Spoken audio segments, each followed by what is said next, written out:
Hey, what is up, guys? It's Guiltspire here, and welcome back to Champions of the Fog. Today, I am joined by SouthernBelleCass. How you doing today? I'm doing well. How are you? Pretty good, cannot complain. Welcome to Champions of the Fog. First time being a co-host here, so welcome. Are you excited? I am. A little Awesome. nervous. I'm wicked excited to have you here. Really interested to get your perspective on what we see here today. I know that you're a bit newer to DBD Comp, though not new to the game itself, so you'll still be able to provide some pretty good insight from, I think you told me you play both Killer and Survivor, right? Definitely more Survivor-sided. I've got about 1,000 hours in the game. I would definitely say probably 80% are Survivor, and then maybe the 20% is Killer. Okay, so you'll be a good foil for me, because definitely I'm the opposite way around. We're probably like close to 80%, 90% Killer, and then, you know, a little bit of Survivor here and there when either chat wants me to play Survivor or we do a Swift Day, or a week actually now we're going to do with sub goal we hit. Nice. Yeah, I definitely enjoy Survivor much more. I think it's the pressure of being a killer. You always have to be kind of on the outbringing and trying to be not. You can't play defensively. Yeah. And I think that kind of scares me sometimes. But yeah, definitely enjoy it. Awesome. Well, that being said, you know, I'm not sure if you've kind of watched any of the previous matches from COTF yet, between Monarchy or Immortal Alliance. Do you know much about the teams? Not them specifically. I've been watching some of the earlier matches today. Undying Alliance, I've watched Dead Hards. Not these two teams specifically. So I'm actually excited because it's completely new gameplay. Yeah, no, absolutely. And so, I mean, I'm very excited to see what both these teams bring to the table. You know, this first match, as we've said many times before, always sets the tone for the rest. As we were on previous matches today, we're going to be starting off with Wrecker's Yard. Monarchy is going to be killing first against Immortal Alliance. And then we're going to switch on over to Gas 7 in the latter half of the match. But I believe we are good to go. So I'm going to give these guys a quick go ahead to get things started. We can kind of find out what we're going to see today, what they're going to bring, what OFE has in store for Immortal Alliance, and see if they come out swinging. If you had to make any predictions, what do you think we're going to see here?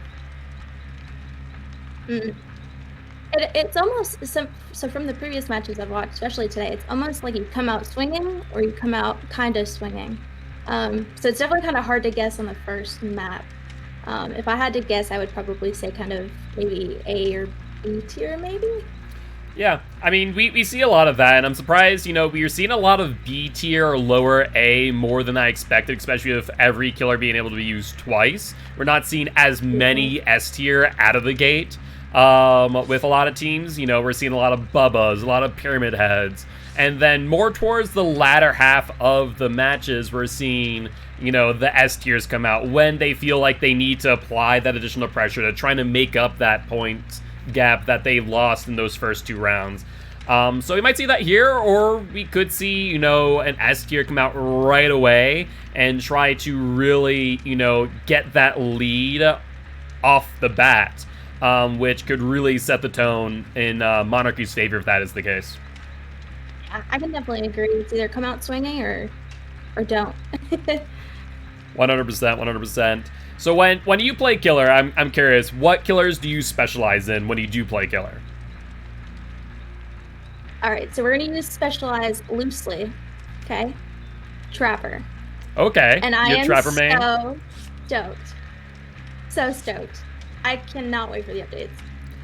Yeah, no, we talked about it a bit in the previous two matches and kind of was getting everyone's take on part one of the two-part update coming down the pipe with the mid-chapter, which we're not too far away from in all reality.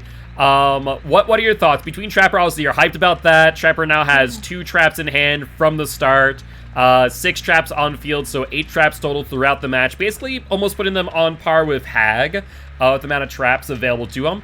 What about everything else? The spirit nerf, the perk changes, the add-on changes, and the speculation around boon totems also coming to with this update. Yeah, so I think it's a struggle because I understand some of the nerfs. I feel like they're trying to put them on the same playing field, and I don't know if that's ever going to be accomplished, right? So I'm interested to see. I definitely think the nerf is, for Spirit specifically, is needed to kind of help level the playing field. I think the kill switch feature, I'm actually shocked that they don't already have that today.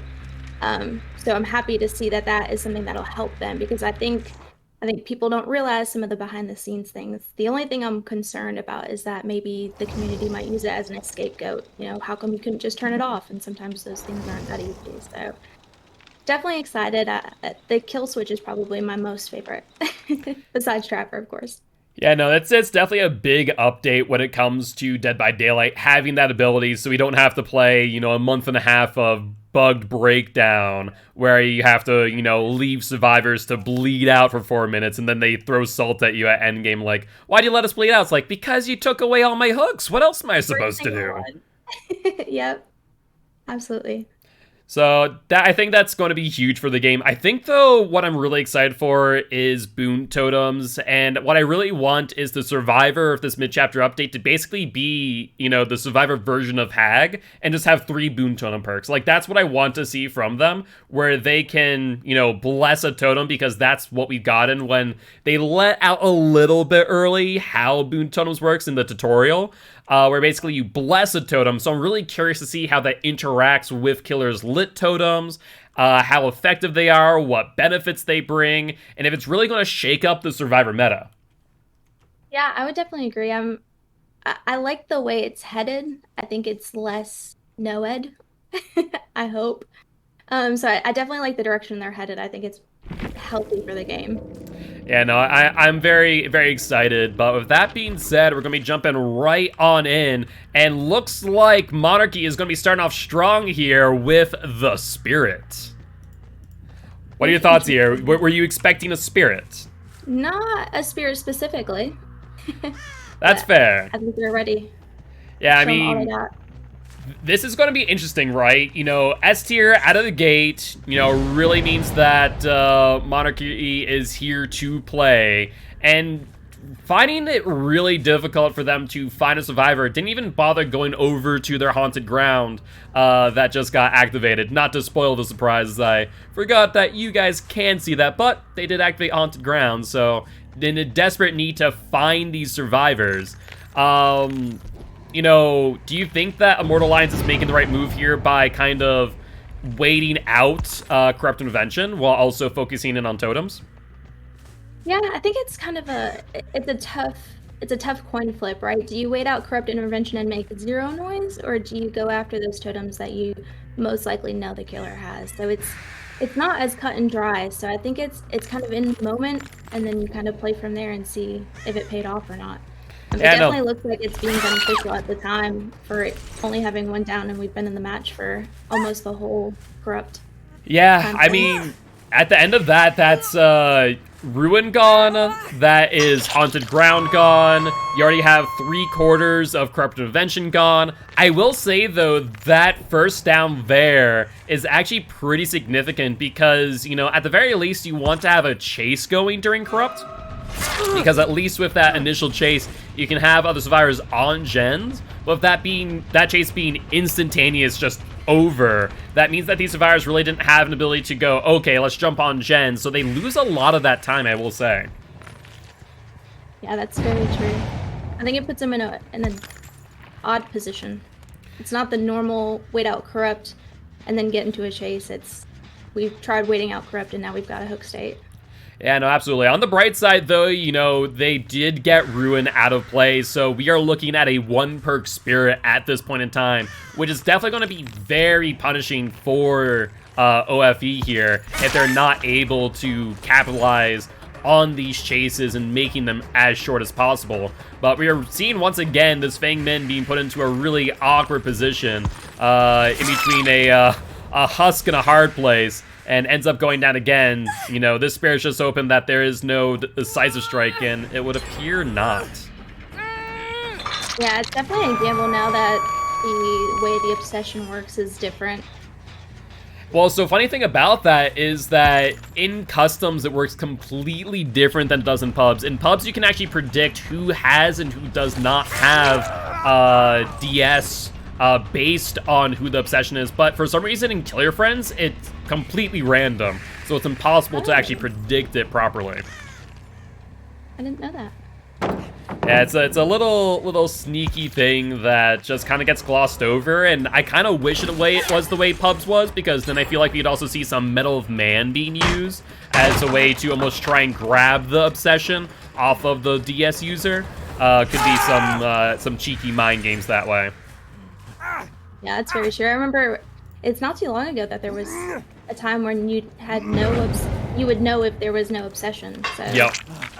Knowing if nobody had DS is a big deal. Yeah, absolutely. But with that being said, you know, OFE definitely getting a lot of good pressure, but the survivors aren't really taking this down lying. You know, though the Spirit has gotten 3 very quick successive hooks, you know, these survivors are still focusing on gens, but this Fang Min is in a very, very unfortunate position, being on death hook, still injured. I am shocked that during that unhook they did not take the time to heal, because someone needs to come in now and either take aggro or get a body block in, because you do not want this Fang Min to be out of the game this early. Absolutely, this is risky. So we're hearing additional footsteps, but does not matter, as OFE is able to secure the down. The question of the day, of course, is if Techno has that flashlight at the ready and no dice. Honestly, I know we're 3 gens down, but at this point, having somebody out of the game is huge. Yeah, I mean, this is a very comfortable position for killers to be in. You know, 3 gens down, 1 person dead. I will say that no one else is near death hook, so if these survivors play smart, they reset, they get healthy and split gen pressure, they can definitely still get a 2-man out here. But they need to put in that work to regroup in some way, shape, or form, and this Spirit is just not giving them any time to do so. Oh. Get him.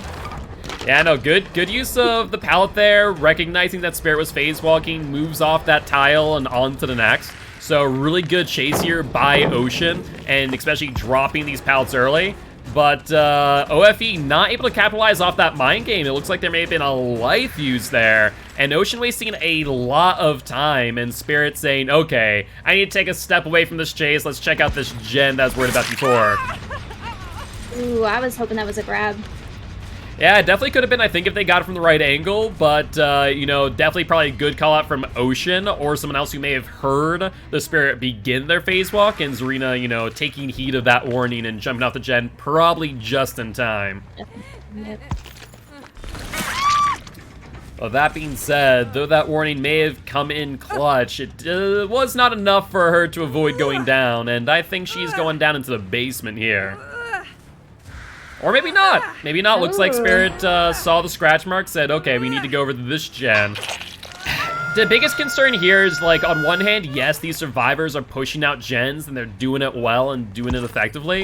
With all of them being injured here, it's such a precarious position where it might end up, you know, being a detriment rather than a benefit for them to push out gens as quickly as they are.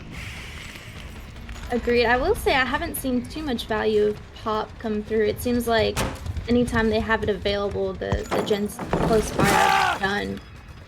So yeah, it's almost like just playing with no perks at the moment. This is true. They are definitely not getting that pop value at all. You know, they're kind of getting 1 or 2 hits here and there, but not enough to really deter these survivors from being able to complete these generators. But now OFE kind of taking a bit of a gamble here and, you know, testing the water, seeing if Techno has Unbreakable. And we do see that last generator pop off, and Techno does, getting back up, and now Spirit here has to make a decision. Go back for the unhook and interrupt that, or go for the exit gate, and with Spirit being a 110 killer, is able to get the unhook, and there's an adrenaline on this arena. if Ocean is able to get that exit gate open and Serena's able to get out along with him, that would be a huge play, but Spirit is keen to that idea and does slug out Ocean as well. Yeah, that adrenaline play definitely the Spirit off from chasing her down. If she had been injured, I think Spirit would have kept chase maybe a little bit longer. 110%, but with the breakable being out, Spirit knows this all too well, is just going to go for the slug play, has 3 people slugged out, and all she needs to do now is just, you know, make sure Hook in quick succession, make sure there's no possibility of a hatch escape, and it's gonna be a 0-person out 4K for the Spirit. Yeah, I was thinking maybe a cheeky soul guard play, but it doesn't matter. They already cleansed both hexes, so... Yeah, exactly. So definitely an unfortunate position for these survivors to be in. They were so close to making this work, and I think it comes down to what I was saying earlier. If they would have reset and healed, and Adam had a health state to give, there is a very real possibility that they could have actually gotten out and gotten that exit gate open. But with that not being the case, it ends up being a 0K rather than what I think was a very possible 2K or 2-man out instead. Absolutely. Even if you take a peek over at the exit gate, I mean, it's got 3 lights on it. So you know it's probably 80-90%. Exactly. So overall, really good showing from the killer. Really good showing from the survivors as well. I think they did a really good job of officially working through gens. I just think that their lack of healing and resets is what bit them in the butt in the long run. Yeah, I think that coupled with Fang just unfortunately leaving the game so early, I think that definitely did not help. Yeah. I think maybe if some body blocking or taking chase before it got to that point would definitely be helpful. No, I 110% agree. But with that being said, we're looking at a score now that is 20 points to Immortal Alliance and 44 points for Monarchy. So a 24-point lead going on to the Survivor side. Definitely a good place to be, and if their Survivor team can kind of keep up that pressure, they really can, you know, extend their lead going into Game 3. Or at least, you know, if you get a 2-man out, at least keep it where it is. And if you can keep it that way as you go into Killer into that last round, like, that's where you want to be. Yeah, I think it's especially important. It's not even just making sure that you're ahead, but it's making sure that the gap is big enough that you're not leaving, like we saw in the last match, having that pressure on you to get a certain number of kills or a certain number of people out of the game before gen progression. That's a lot of stress to put on a killer in Game 4. So it's not only making sure that there is the gap in points, but also that you're not leaving your second killer in a pickle. Yeah, no, absolutely. I mean, it's really difficult to try and bring it back because, you know, versus your first match, or if you're playing killer second and third, you know, you don't have as much pressure on you, but when it comes down to ID to get X amount of kills before X amount of gens, there's just so much pressure on you, and you have to pay attention to every little detail that it really does put you into a precarious position, especially in this game. Played at a higher level is 100% Survivor-sided. Absolutely. What do you think they respond with? So, realistically speaking, 24 points isn't a insane lead, but it's not a great position to be in either. So if I was them, I would look at a killer that can focus in on getting quick successive downs, but also someone that's going to be able to kind of burn through those pallets early. We saw there, especially with Ocean and Techno, utilizing pallets to their fullest, where they were able to extend those chases long enough, even while injured, to allow generators to be completed. So I think if they wanted to, I could see Bubba coming out, for example, Deathslinger, Huntress. You know, we saw Huntress many times before on this map be especially good, especially playing around that basement, which always spawns in middle. Yeah, that's a good point. It's definitely definitely a unique map. To have basement in the middle, you almost can control it as you see fit. And so to not bring a killer that can capitalize on close proximity to the basement would be a mistake. Yeah, no, and surprisingly enough, we did not see a lot of basement play. To be fair, Spirit really can't capitalize as much on basement as other killers can. You know, she eats the BT hit, and that's kind of it. Whereas, you know, the Bubba, the Huntress, even Slinger can really kind of wait out that BT or just punish unhooks in the basement to such a degree to where, you know, you really need to time your unhooks well or risk a potential snowball from the killer. Yeah, absolutely. I think a lot of it has to do exactly with that is snowballing. Getting that momentum started and continuing it can be detrimental to the team. And just like we saw in the last match, sometimes not resetting and not making sure that we're back in viable health states can cost you the game. Yeah, no, absolutely. So, with that being said, we are currently waiting on the killer lobby to get set up, but once it does, you know, it'll be interesting to see, you know, what they bring to the table. Like I said, I think Huntress, Bubba would be good choices. Otherwise, who knows, maybe we see a Spirit for Spirit. We do love to see that here and there, where the teams basically kind of go tit for tat, like, okay, you brought Spirit, we're going to bring Spirit. Yeah, that would be... Yeah. I cringe at Bubba. I hate playing against Bubba, but I can see how it'd be useful in the situation. See, Bubba's one of my comp mains, so I love a good Bubba play. I do love a good Bubba play. But with that being said, it does appear that Play Spiffy is going to be killing today, so very excited to see what Spiffy brings to the table. I believe we've seen Spiffy play Killer as well, in fact. So it'll be interesting to see if they bring a killer that they've already played before, or if they end up just kind of going in on someone brand new. How do you feel about bringing Hex perks to comp teams?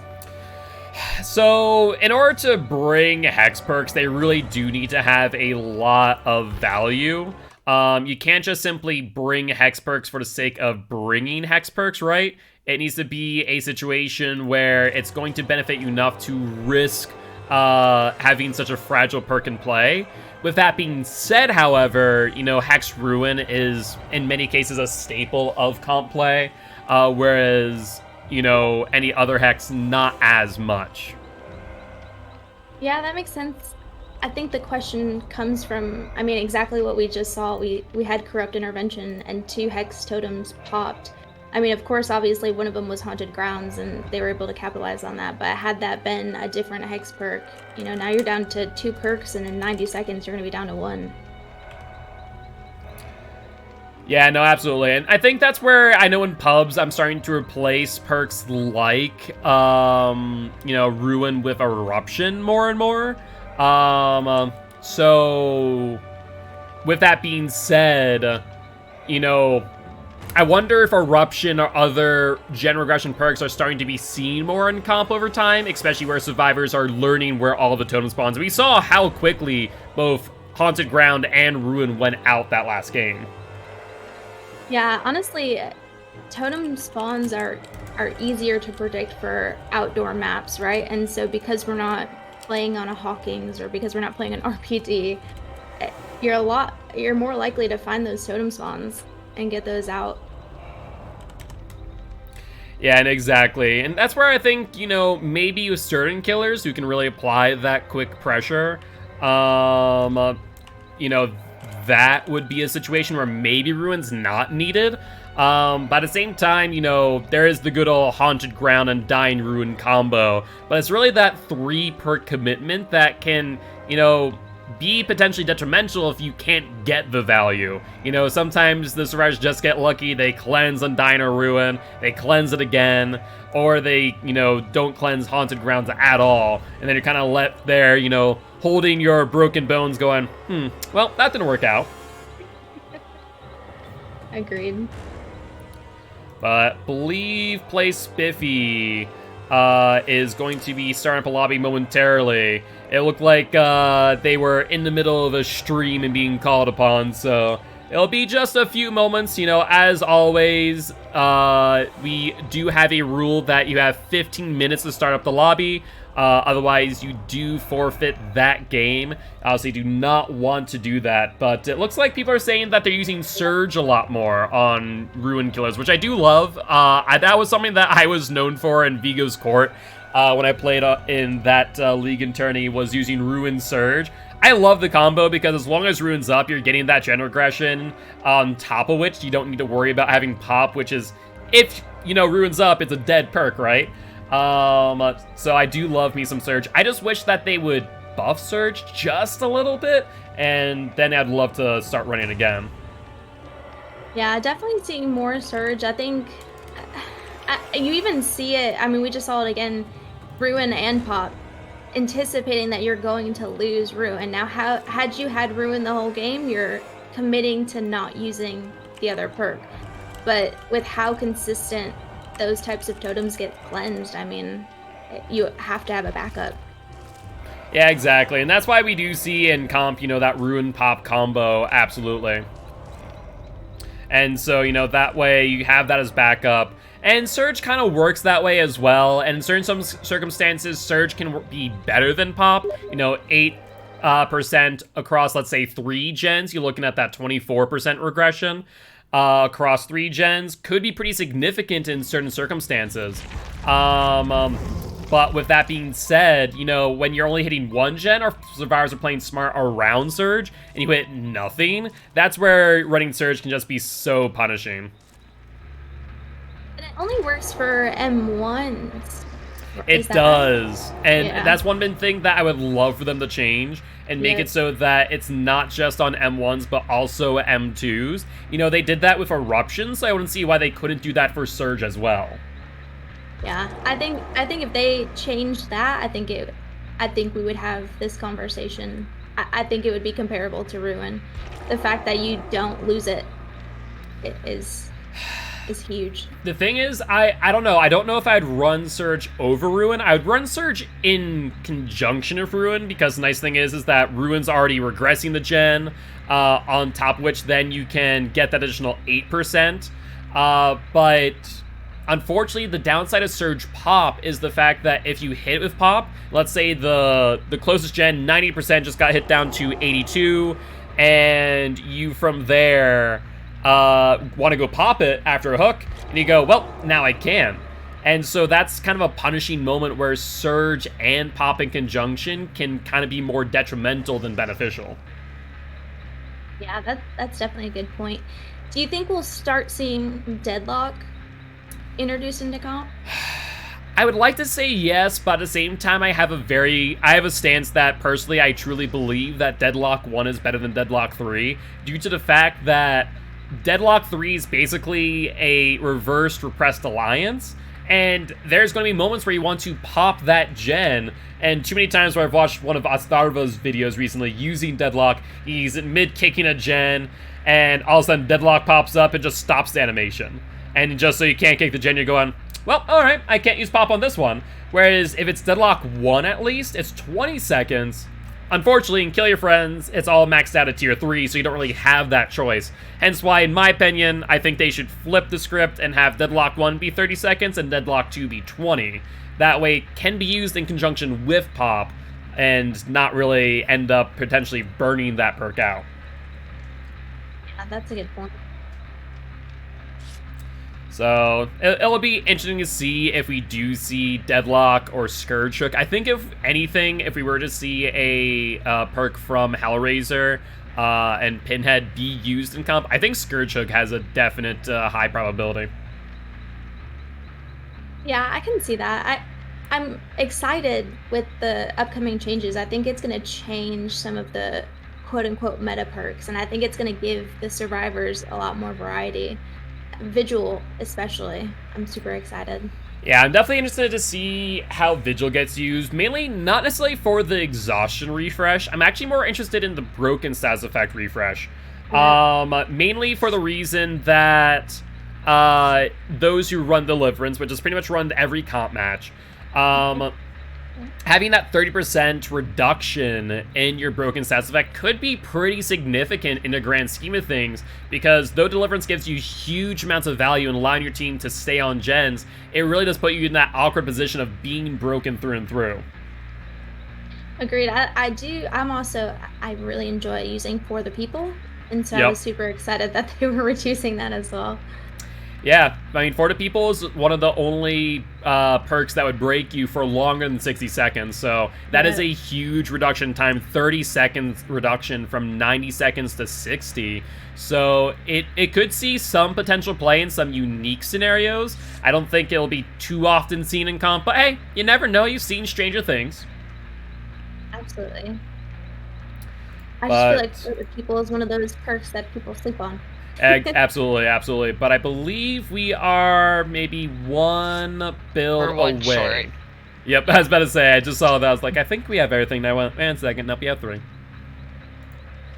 But yeah, so I think one of the biggest things that I'm excited for is Behavior still introducing new types of perks. Scourge Hook and Boon Totems are potentially things that we'll see more of through time. And I really do like that they're introducing more things like they did with Hex Totems back in the day of Hag, but I do believe we are good to go. Correct me if I'm wrong, Shelby. No, you were right. You are good to go. Awesome, awesome. In that case, we're going to jump in to game number 2 between Monarchy and Immortal Alliance. Wicked excited to see what Immortal Alliance is going to be bringing to the table. You know, like we said, I'm thinking Bubba has a pretty good high probability. I do like Bubba on this map. Deathslinger Huntress, as you've seen before, really, really good on this map in the right hands. But we'll have to wait and see what they end up bringing. Yeah, I definitely enjoy some Huntress map long shots. Those are my favorite. Yeah, we have some pretty good Huntresses in the league as well. They know how to play, and a lot of people will complain about ping being an issue. And it's like, nope, just Huntress knowing that Survivor hitboxes lag behind them, so you're going to get your head around corners quite often. Yep, but absolutely. With that being said, let's jump right on in, and we see that it's a nurse. Oh. So... An extra killer? Yeah, so no, no tit for tat, no spirit to spirit, but it is an S tier and S tier respectively. So definitely going to be a potentially difficult match for Monarchy to play against in this moment. At the same time, I feel like, on one hand, Nurse is one of the strongest killers in the game, but I feel like every comp team prepares for a Nurse. Yeah, I can agree with that. I think it's almost expected, right? So. Exactly. And we do see one totem gone already. That is the second one as well. And like we were saying earlier about how Hex Totems, they are a glass cannon, especially on certain maps. And so that is 2 totems out, and Corrupt Invention already almost halfway through. No down yet. I mean, this is a lot of good early pressure by these survivors. Yeah, I mean, granted, you're taking time off them that they could be progressing gens during that corrupt in a different area, right? But I mean, there's 2 of your perks gone. Yeah, and we already see what looks to be a Tinker proc off in the distance, and a second one as well. So you were saying about those gens not going, and these survivors said, oh, about that. Right. They're like, they've got good communication. Exactly, and I think that's a really big thing is that, if you're able to get that rune out early and also able to apply that early game gen pressure, you're in such a good position. And they are able to successfully get that unhook, but do end up trading, but 2 gens done back to back, so, for a survivor perspective, a 1-for-1 gen to hook ratio, that's some good stuff. Yeah, and that was Ace that got the save. Yes, that was Ace who got the save. And I would not be surprised based on that, how aggressive that play was. I'm wondering if we're going to see Deliverance activate. Yeah. They would definitely... Oh, nope. No Deliverance, and an unlucky happenstance with these survivors where they just kind of ended up in the nurse's sights, and so now there are 2 survivors down. So where before this was looking really good for the survivor side, they seem to have a lot of good pressure going for them. I don't know now. Now it's a little bit questionable whether or not they're going to be able to rally back from this nurse, and a cheeky play there, but a little bit too soon. For those who are not aware, you cannot pal stun a nurse while she's fatigued, and if they had waited just a smidge longer, they would have gone that extra distance, but no dice there. Yeah, I do think that Nia's doing a smart play running into the corner of the map so that maybe her teammates can reset. I do think, though, if the survivors are paying attention and they know that she's got no perks now. Yeah, no, absolutely. I mean, she is a 1-perk nurse at this point in time, and the 4th perk is conditional. But to be fair, you know, having a Tinker proc is a little bit scary with nurse, as you don't hear when she's charging up that blink. So it is a bit of a surprise when all of a sudden, you know, she's nowhere in sight and then all of a sudden on top of you. But survivors are very efficiently, you know, getting gens to 70%, getting people off a hook. They're starting now to reset a little bit more quickly in comparison to what we saw prior, but Keeperly not able to keep away from the nurse and does go down again. So, based on what you're seeing now, what are your thoughts here? Do you think that these survivors are going to be able to rally back? You know, they're already, what, 5 hooks in? And only 2 gens currently finished. Maybe 3 if we include that Tinker proc. Yeah, as just flying around the map, I can definitely hear progression on multiple gens. So I definitely wouldn't count them out. Yeah, I still think they have some fight in them, but I'll say Spiffy here is playing a mean nurse and doing a lot of good, you know, double taps, basically. Not giving these survivors any time to really breathe. So, survivors need to do something here to extend chase, you know, kind of like what we saw in that first match, right? Where the survivors were able to extend chase long enough for them to get gens, but also reset when possible. But right now, you know, they are really suffering as the nurse is just able to apply so much even pressure across the map. And a bit of an... I'm holding my breath sometimes. Yeah, I mean, it's a bit of an unfortunate circumstance there. Nurses or anyone who plays nurse will know that sound well. When you hear that sound just kind of rapidly hit back to back to back, that is a blink bug, and is always painful for a nurse to hit, where you just kind of have to let yourself fatigue out because there's not much you can do in that moment. But these gens are getting some good work, and there's another Tinkerer here. Hopefully that's going to keep, you know, the nurse away from Keeperly, who is on Death Hook. So we'll see in a moment if that's the case. You know, OFE taking a hit. And looks like OFE is on Death Hook as well. All for Domo also on Death Hook. So neither of these survivors should really be taking aggro. Honestly, have we seen the Claw the entire game? I was just going to say, I don't... Is she self-carrying in the corner? Yeah, no, this is interesting, you know, especially in this situation.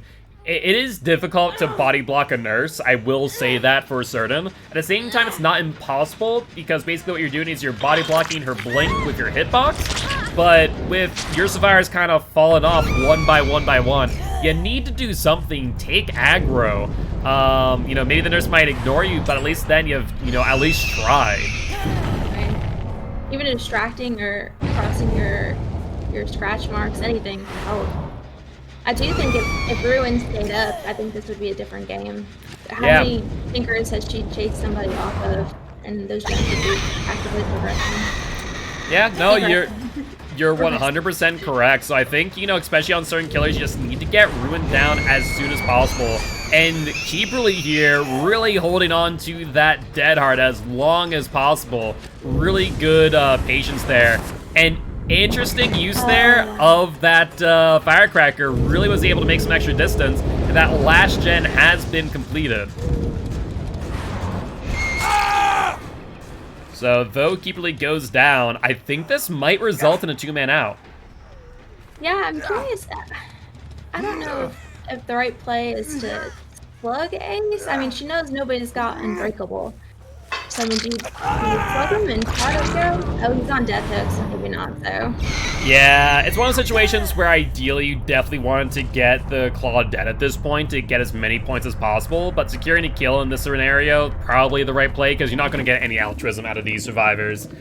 And with that being said, overall, really good plays by both sides. Monarchy actually keeping some good pressure on IA, as we are looking at 29 points to Monarchy for that game, and 32 points for Immortal Alliance, with a total point score of 52 points to Immortal Alliance and 73 for Monarchy.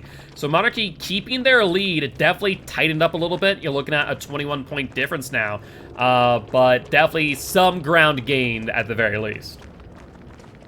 Yeah, for sure. I keep going back to the Hex Totems being cleansed during Corrupt Intervention. It's happened twice already. Yeah, I mean, that's the rough part, right? If you run Corrupt Intervention and you run Hex Totems, you know, survivors might stay off of gens during that time, and because they stay off gens, that does mean that they might be hunting for totems instead. So there is that kind of give and take play style where you kind of slow down the beginning of the game, but at what cost?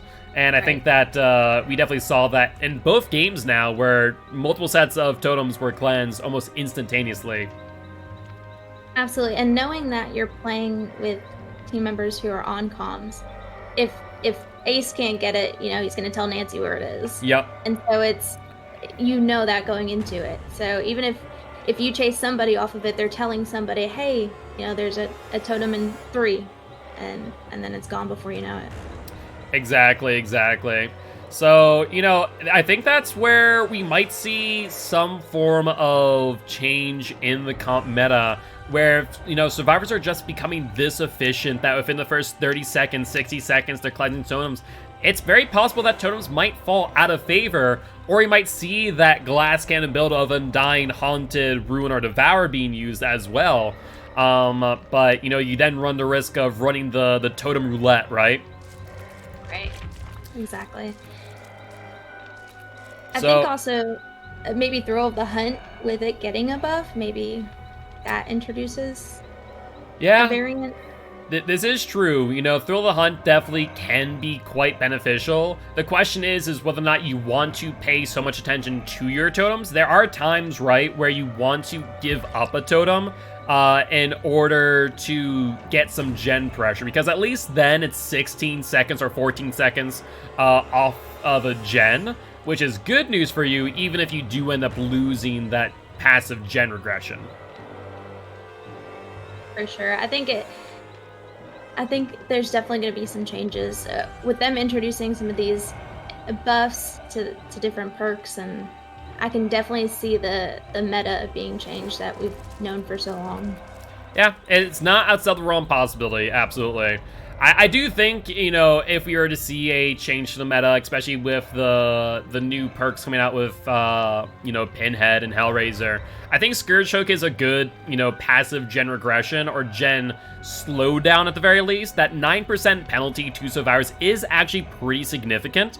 The only thing that I actually do question, as funny as it sounds, is the fact that survivors could theoretically be keen on that idea and understanding that Scourge Hook's penalty actually goes away when you get injured again. So I imagine body blocking when you have Scourge Hook applied might be a huge play, because you go, cool, I'm gonna body block for the survivor, I'm gonna get rid of my Scourge Hook penalty, and then run off somewhere else, get healed, and then go back onto a gen. And that's going to not only extend the chase, but then remove that penalty. So that could be kind of an interesting back and forth with that perk if we do see that in next season. Yeah, I can see that for sure. I guess now what do they do, right? I mean, we've seen the 2 best killers, and unfortunately the nurse ended in a 2-person out.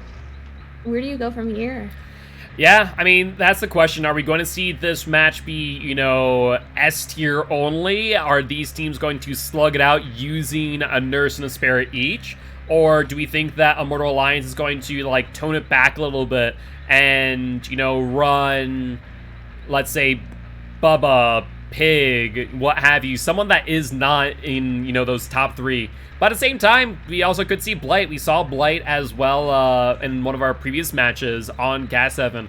Some people say Blight's really good on this match. Some people say differently. It's hard to say for certain. But, you know, Blight's definitely not outside of the conversation either. Yeah, I think Blight is just so unique in that you have to have an experienced Blight to know what you do and do not have collision on. I think that alone is a huge learning curve. If you don't know what you can and cannot bounce off, you're going to slide off and lose chase. And so if it is a Blight, it needs to be an experienced Blight. Yeah, no, absolutely. That is definitely a big thing when it comes to Blight, because it is all about map awareness, to where you need to know what you can bounce off of, what you can slide off of, because knowing where you can slide is just as important as where you can bounce, because sometimes you can get some really good slide hits because of that. You know, on Gas 7 especially, there are some cars, the lower sitting cars you can slide off of and get some really cheeky hits that way if played right.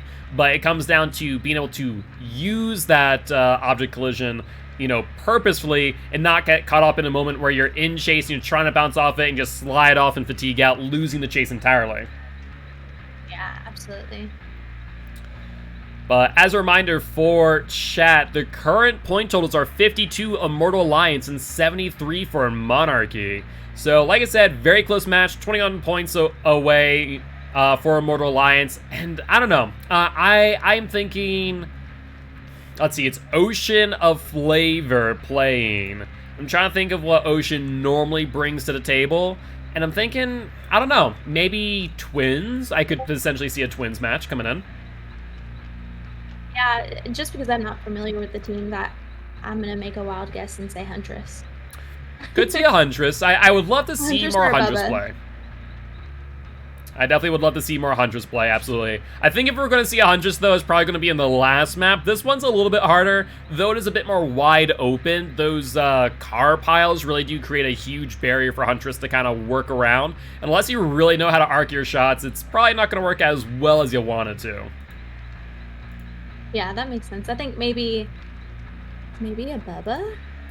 I don't actually even like do. saying it. I do love Bubba on this map, I will admit. Bubba on this map actually feels really, really good, because there's a lot of open area, and for any experienced Bubba, they're able to chainsaw dash across the map freely. For those who don't know, Bubba is not commonly seen as a mobility killer, unlike some others, even Legion. But Bubba actually is, even more so than Legion in some cases, because you can use your chainsaw dashes to maneuver around the map, because you're running at 130 speed base kit. If you throw on Beastmark, you're running around the map even faster. So if you ever hear a Bubba just chainsawing around the map, know that you're probably playing against someone who's rather experienced.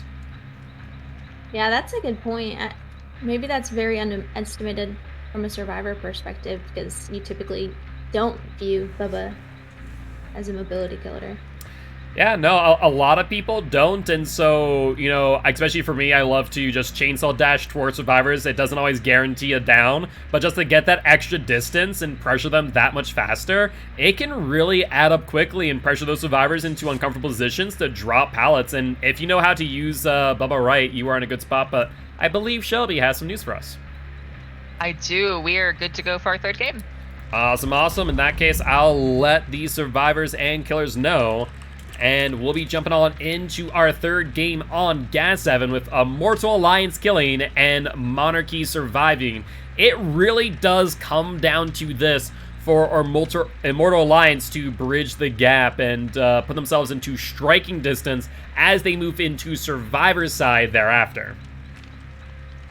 Yeah, I definitely think this is their chance to close the gap and set the precedence for match 4.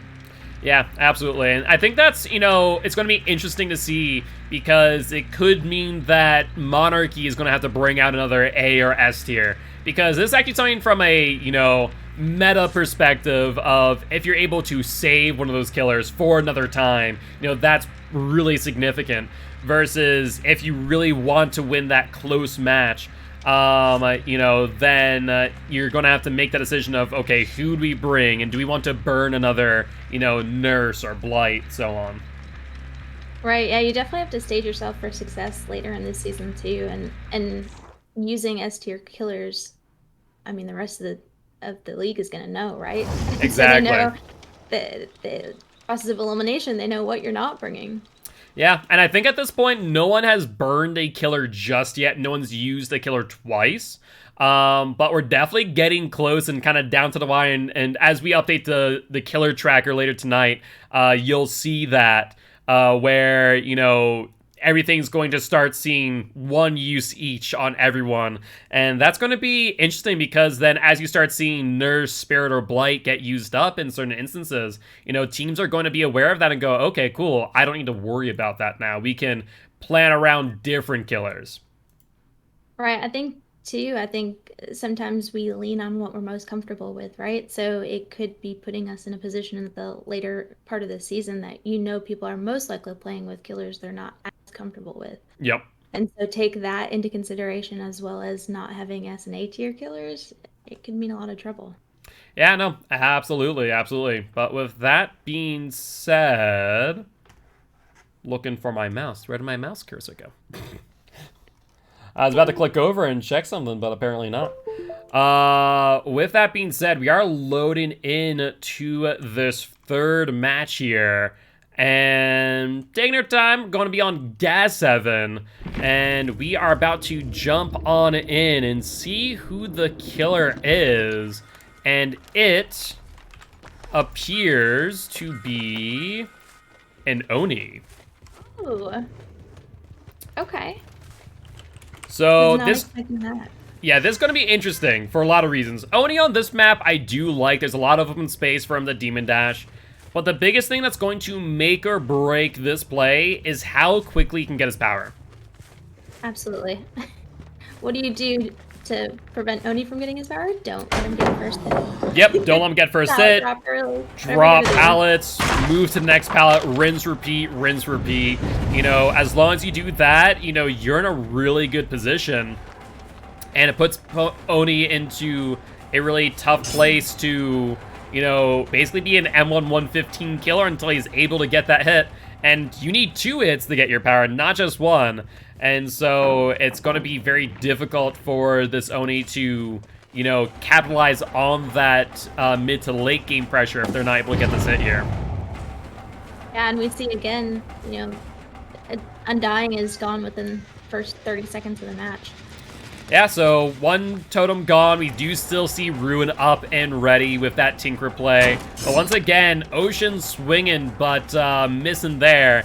And just not able to really capitalize on any of these chases thus far. 2 survivors, though, kind of caught out in the middle. And now Oni has to make a decision of who to go for. But another Tinker proc, and I don't... this Claudette might have greeted here. Oni can take the swing, but once again, not able to connect. These survivors are playing absolutely perfect. 2 gens being close to Tinker, or having Tinker proc, and Undying gone, and first hit just being given. They're playing it very well. Yeah, no, absolutely. They're playing it safe. They're dropping pallets early, and in some cases, getting some really good stuns too. And I will say, though, they're playing a little bit aggressively around this gen. Honestly, if I was them, I'd probably kind of space it out here, either hunt down Ruin or kind of give up that gen for a little bit. But looks like they are adamant, as we do see another survivor actually jump onto that gen. But that Ocean notice that is yet to be seen, and looks like they have and will be using their raft to try and apply some pressure. Yeah, you almost have to make sure you don't get tunnel vision on gen progression, especially when Ruin's in the picture. You can underestimate how much a gen has regressed during a span of time. Yeah, no, absolutely. And looks like Oni may have gotten a bit bamboozled. I'm not sure if maybe they're in the locker, which would appear to be the case, which is quite surprising here. Yes, you did dodge the Oni slam, but you didn't take any chances to run out, and instead you get hooked one way or another. Though you did waste a decent amount of time kind of having Ocean scratch its head going, wait, they can't seriously be in the locker, can they? Yeah, I will admit those scratch marks were slightly misleading. I know, absolutely. I do want to note here, it does appear that Ruin has since been cleansed, and we do have now 3 gens within Tinker range. So this Oni's going to have a lot of pressure to make up in this moment. So if you're looking at this, you know, Oni got a pretty good down. We're about to see another gen pop off, potentially another 2 gens pop off as we speak. You know, if you're Ocean of Flavor, what's going through your head right now? I mean, you definitely need to get momentum and to swing the pendulum back to your side. So do you start applying pressure by slugging, or maybe camping a little bit to try to get them to come off these gens, or do you think they're gonna just stay and be gen warriors because they've been so dedicated this whole time? Absolutely, and oh wow, I'm not sure what just happened there, I'll be honest with you. I think he hit the one in the window as well as outside. But so I could have sworn that OFE had already vaulted at that point in time, but maybe not. Like, I definitely saw someone vault, right? I'm not crazy for thinking that. I thought so too. I thought it was the survivor though. But they're both I don't know. Yeah, they're both on the inside. That was so peculiar. Unless there was a third survivor there, maybe the Nancy that we just didn't see. So it's going to be interesting now. So we do see that 4th gen get completed, but 2 people in the basement is definitely an awkward position for these survivors to be in. We do see Ace going down as we speak. Definitely a desperation play, and could be for not, but looks like Ace is able to get both off and does go down. I'm willing to bet based on the play. I'm going to bet that Keeperly here probably has Deliverance and is just ensuring that no one goes, you know, into second stage or death hook here. So if that's the case, really good heads up play. Both OFE and Shiro really do need to heal ASAP, but looks like Oni is on their trail right away. Yeah, I definitely think Ocean's doing a good job of reapplying that pressure and saying, hey guys, I'm still here, I'm still in the match. Yeah, no, absolutely. The question then becomes whether or not that these survivors are going to push back. You know, what's going to become of these survivors towards the end. And we see an unhook, so surprisingly, no Deliverance. Once again, a regular unhook, and that's OFE with the unhook, and they're on death hook, so I'm not sure what the play is here. Yeah, I was almost going to predict it because we saw the same thing from Ace last time, right? Ace went in for a risky unhook, assuming that he had Deliverance, or we assumed that he had Deliverance and he got unhooked, and so he did the same thing this time. I was curious on if he actually did switch his build up, or if we were going to be in the same situation, and it's paid off both times. Yeah, I mean, it's definitely, I don't know, it's very odd, you know, in that type of situation. I feel like it would just been so much better to have Deliverance there. But who knows, maybe Deliverance was already out of the game, Kimberly is the only one with BT, and so is a, you know, 2-for-1 trade, so it was definitely beneficial for these survivors. But, you know, we'll see if this will result in a 2-man or a 3-man out, because I think there's no way that Ocean's going to be able to capitalize and get more than another kill here. And I get a feeling that this is going to be a decisive strike. Yeah, I think too with having, or not. Maybe it just ran out. I think that's what's so strong about some of these perks. I mean, if somebody's got BT or Deliverance, or, I mean, Dead Hard, you're almost taking an extra second to contemplate what you should and shouldn't do, right? Even if the perk isn't on that person, you're kind of like, oh, well, maybe he's got BT, or maybe he's got Deliverance or DS, and you play accordingly. Yeah, no, absolutely. It definitely shows how present the perks are, how used to them we are. And I want to take a look. Was Deliverance? Yeah, Deliverance wasn't in the game, but it looks like it was on OFE, who did get hooked very early. So that would make sense here. And looks like it does appear, actually, that Keeperly had that DS, but maybe it ran out just before. Maybe they missed it. Yeah, I don't think they missed it. I'd be surprised. Never know. People have to tell us in chat. But, you know, that definitely is surprising not to have seen that be used earlier. But with that being said, that there was 29 points to Monarchy and 27 points to Immortal Alliance. So keeping a score very close. We're now looking at, what, a 23-point match. So definitely not impossible for Immortal Alliance to win. But honestly, a very potentially easy game for Monarchy to win as well, because the ball's in their court. They are now on Killer, and we'll actually break down what the max amount of survivors they could have escape and still win this. If we're looking at Immortal Alliance, let's say a 2-man out, and let's say Monarchy gets a even 2k6 hook, Monarchy's still gonna be in the lead. So that means that they're gonna need at least a 3-out? Yeah. So right now it looks like Immortal Alliance is going to need a 3-out with basically 3 hooks across the board. They can allow 3 fresh hooks. If they allow 3 fresh hooks, or more than 3 fresh hooks, that's a tongue twister right there, they will lose the match. So on that 4th one, the game is over. Yeah, it goes back to what we were saying, right? You're putting a lot of pressure on game 4 on their shoulders because of course they know that, right? Like, oh, once that gen pops, or once that next survivor gets out, it's over, and you definitely feel defeated.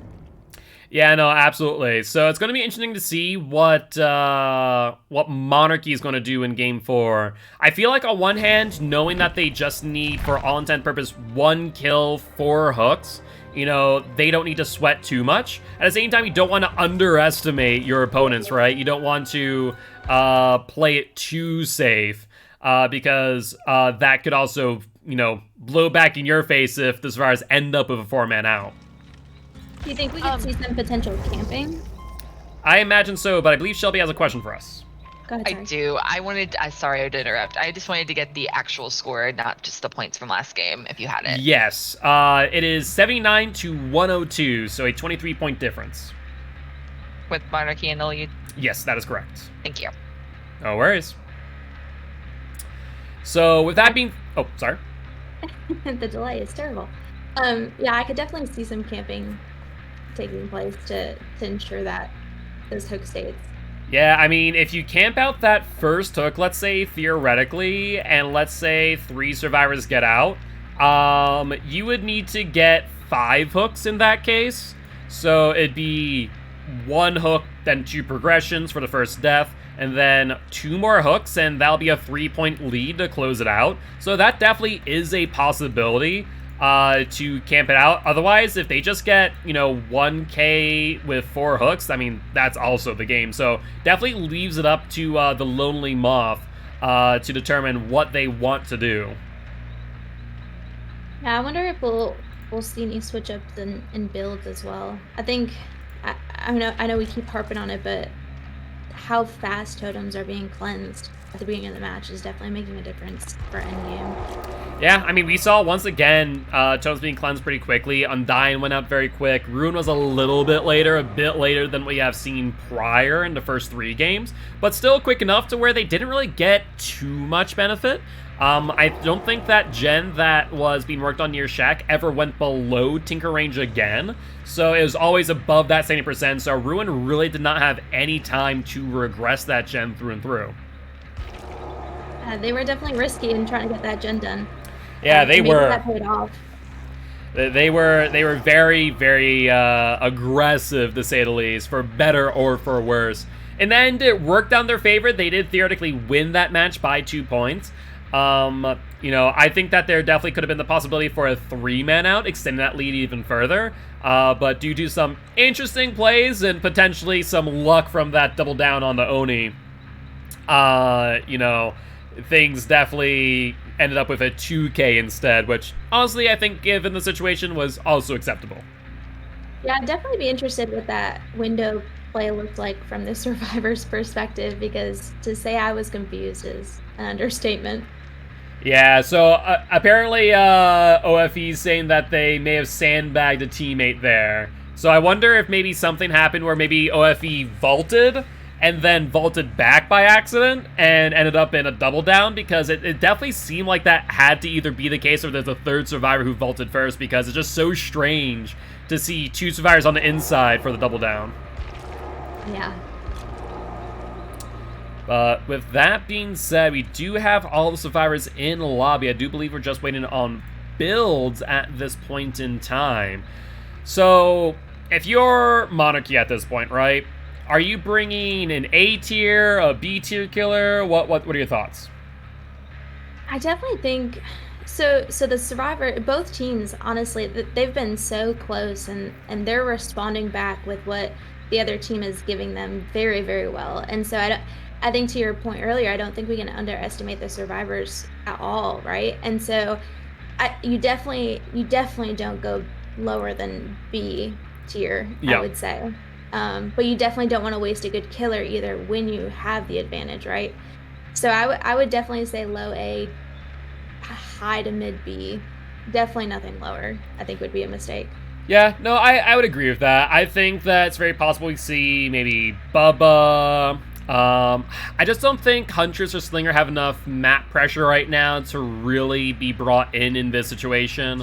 At the same time, as strange as it sounds, and I know we're saying, you know, A or high B, Pig could be a potential play.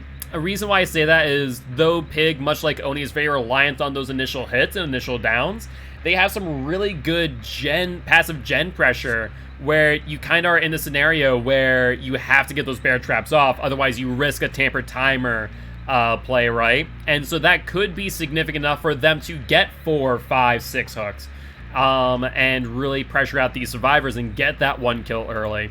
So Pig could definitely be a possibility, I think.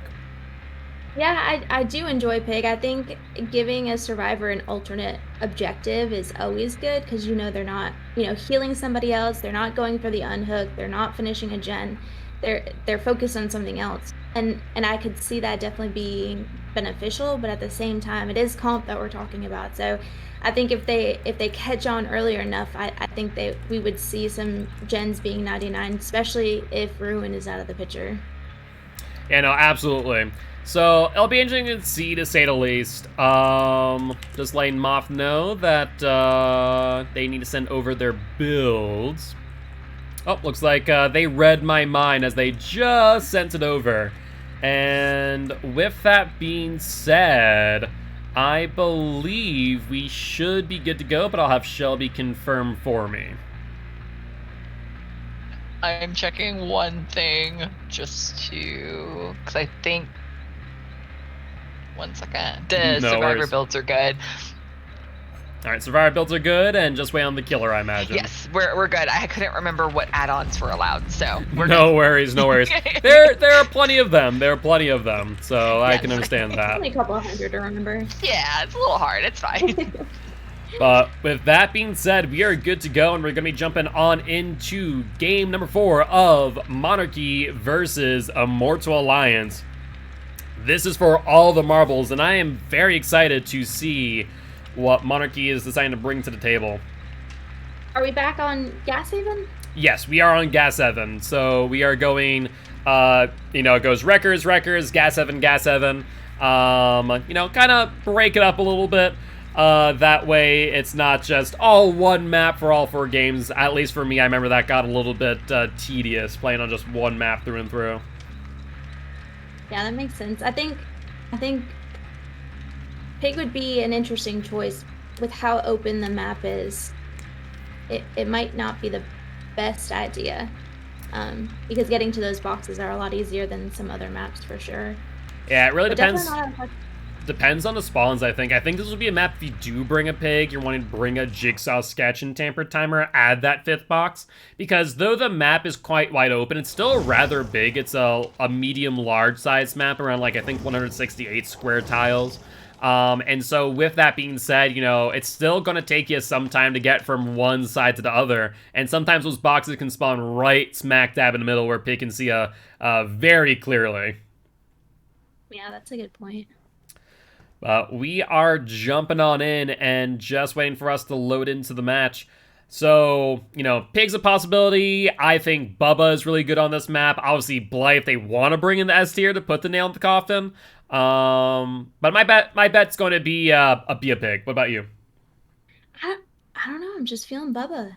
Okay. I don't understand. I would love to see some Bubba. Bubba. I would love to see some Bubba. Bubba in comp is so much different than Bubba in pubs. Oh, 100%. I just want to see it. Yeah, it is a different piece. I also have noted that we haven't seen a lot of Freddies recently either, so, you know, maybe we could see some Freddy. Now, teach the survivors how to jump rope. Do you see a difference from before his changes? People say yes. I still say no, because I think Freddy's best part of his kit was absolutely the benefit of being able to teleport to any gen at his leisure. The loop, you know, the anti-loop is definitely good and still there. Has it been nerfed a little bit? Absolutely. But is it nerfed to the point where he's unplayable? Absolutely not. I still think he's, you know, at the bottom of the A tier, but we look to be good to go on the builds, and it is a Wraith. Oh. Did not see that coming. Yeah, definitely a bit unexpected. Though, to be fair, we were seeing kind of mid to high B. Wraith definitely does fall into that territory, especially with the buffs that they received. He is quite the speedy boy nowadays.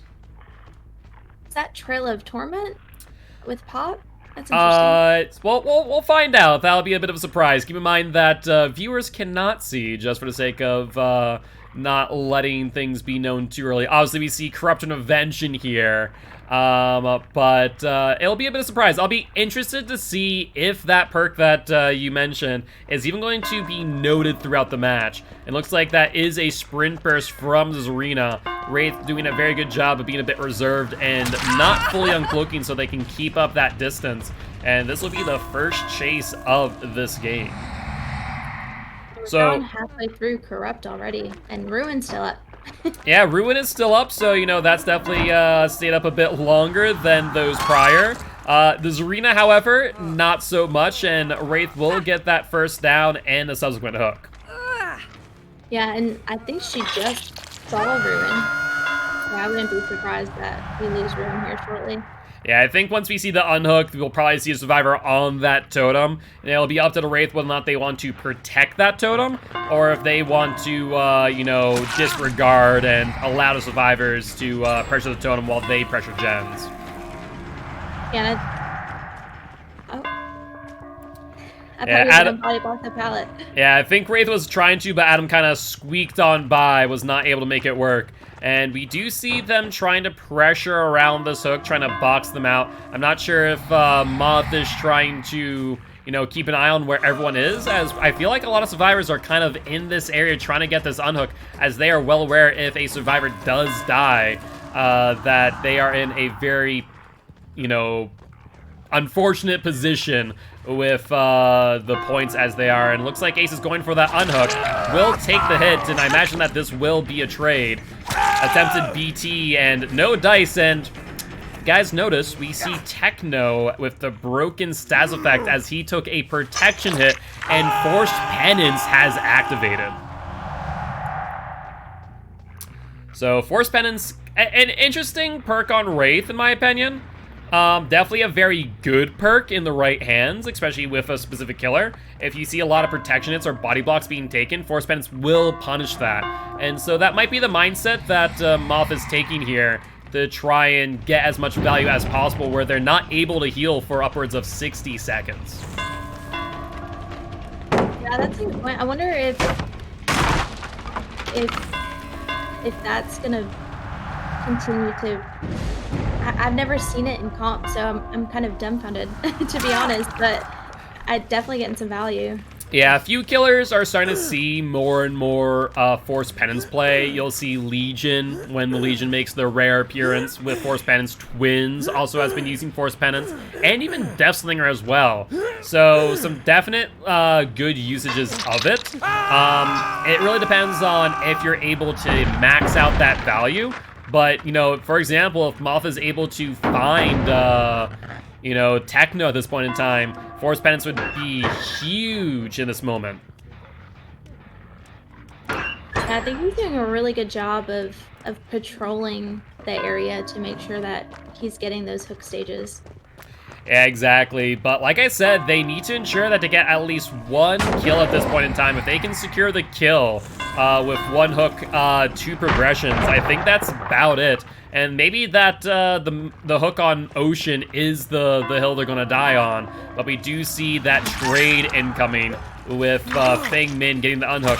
And immediate trade. Once again, they do take that broken stats effect. And Monster's saying, you know what? You do you. I'm gonna take the hook state. And that'll be the 4th hook for Moth, with only 2 gens down, so they are in a pretty good position as we speak. Yeah, and it looks like they did lose Ruin as well, so I'm assuming once they had unhooked her, somebody ventured off to cleanse that. Yeah, they definitely did lose Ruin, which is going to be huge for the survivors, but as we saw earlier, Pop Goes the Weasel is in play, and that is not a great thing for the survivor to see, as the Wraith was able to uncloak before that firecracker could go off and light burn him. So he'll get the Pop Goes the Weasel and then the pickup on Ocean, which they won't have to worry about Decisive Strike because they saw him on the gen. Yeah, and I think now that was a second pop play as well, because now it's restored, and all he's got to do is find another gen with, you know, a substantial amount of progress, and he's got another pop in his pocket. Yeah, no, absolutely. And based on the gens that we've seen, they haven't had a lot of progress, all things considered. So, you know, it's possible that he just pockets that pop for right now and kind of meanders around trying to identify where these survivors are. And we are seeing these really quick breaks here with the add-on. It's basically Brutal Strength as an add-on, realistically speaking. You know, Wraith is going for a cheeky little swing there, not able to make it connect. But, you know, sometimes you don't need every chase to end in down, and Wraith does show us that where they do drop off chase, end up going for the unhook. Let's see if they're able to capitalize on it, as they do see an injured Ace, and Adam trying to desperately take the body block, but to no avail, and Techno will be going down, and that will be another hook state for the Wraith. Yeah, I will say the Wraith is doing a really good job and is being very disciplined and not committing the chases that he doesn't need to be. Yeah, no, absolutely. You know, making sure that they're going for what I refer to as priority targets. Those have been on hook multiple times already. You know, not necessarily taking chases that they don't need to, but making sure they also get good value off of trades that the survivors are setting up for them, right? They're not, you know, not going for free hooks when they can, when they full know that they need to go for kills here. But, I mean, there's now 2 survivors on death hook as we speak, Ocean Flavor being one of them. And now these survivors are going to need to do something to ensure that this hook does not happen in some way, shape, or form. Yeah, this is going to be tough. And looks like Moth taking some time, checking around in case there is a flashlight attempt.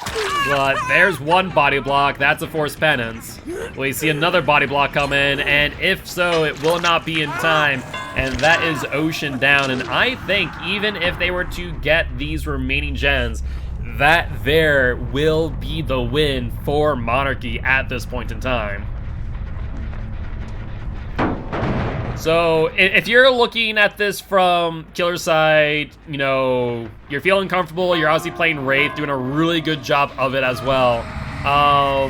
Is there anything that you think these survivors could have done better here? You know, we talked about resetting and the benefits of resetting, but bringing a perk that literally takes that ability away from you, I mean, that's kind of hard to counter. I don't think that there's one specific, you know, action or turn of events that would have changed the outcome significantly. I think they split up very well. I think the Wraith is he's just on it.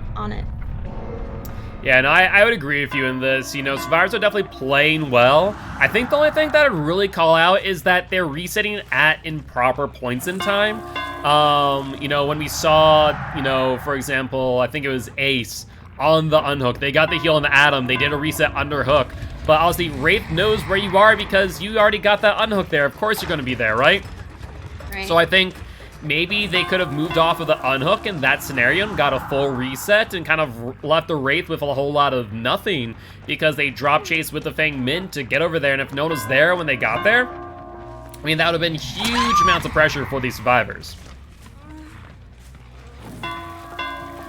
But looks like Moth is out for blood, you know, killer and comp slugs for the 4K to reduce as many points. Moth probably knows that they don't need to, but I don't think they care here, and they're just going to go for the 4K just for the sake of doing so, and does get that down. Question of the day, however, is if one of these two survivors has an Unbreakable is yet to be seen. And I think we've got 3 hook stages left, so I mean, Deliverance is still... No, every one of these survivors has been hooked once. So they are in a scenario where no Deliverance is possible at this point in time, and with no Unbreakable, I believe that there will be the end of this match. And with that... All things considered, that both teams have played extremely well on both sides. Absolutely, there's no doubt about that. But with that being said, that is 14 points to Immortal Alliance to 46 points for Monarchy. That is 93 Immortal Alliance, 148 Monarchy. Congratulations, Monarchy. Amazing, amazing job. And GG's well played to Immortal Alliance as well. Yeah, absolutely. It definitely shocked me with the Wraith play, but it paid off. Yeah, no, They did a very good job. I think that was a very good showing of Wraith. Some actually really good Force Penance value, to say the least. And overall, just good plays all around. But with that being said, that there will end today's stream. Cassie, if chat here wanted to go say hi next time you're live, where would they find you? Yeah, I'm on all social medias under the same handle. So Twitch, YouTube, TikTok. We play a lot of DVD. We play a lot of other games as well. But yeah, definitely enjoyed having my time here today, and actually think I'm doing it tomorrow too. But yeah, definitely out over on Twitch. Awesome. And as always, guys, I'm your commissioner and primary host, Guildspire. I am also a educational Dead by Daylight player, here to teach codes how to play Killer and survivors how to play against Killer. On Monday, it's going to be my variety day. I'll be playing some Magic the Gathering for those who are interested in TCGs. Otherwise, we'll be back on Dead by Daylight on Tuesday. But with that being said, we'll see you all tomorrow for some more Champions of the Fog. We have 2 matches. We have, let's see here, Forward Whites 1 Locker versus Deadheads from 6 to 8 p.m. CST, and Travesty versus We Can't Loop at 8 p.m. CST. So definitely make sure to stop on by and say hi then. But on that note, bye-bye!